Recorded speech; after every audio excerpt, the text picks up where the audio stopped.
বীজটা এইভাবে ছাড়িয়ে নিয়েছি। এবার শুকনো গরম কড়াইতে একটু ভেজে নেব। শুকনো কড়াইতে ভাজা হয়ে গেছে, এবার তুলে নেব। শুকনো গরম কড়াইতে একটা শুকনো লঙ্কা, কালো জিরে আর কয়েকটা রসুন কোয়া দিয়ে দিয়েছি। এই ভর্তাতে একটু রসুনের পরিমাণটা বেশি হতে হয়। মিনিট খানিক এইভাবে নেড়ে চেড়ে নিলাম।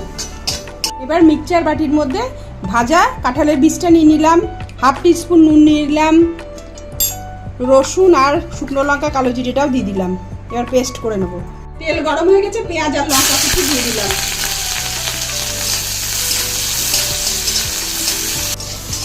এবার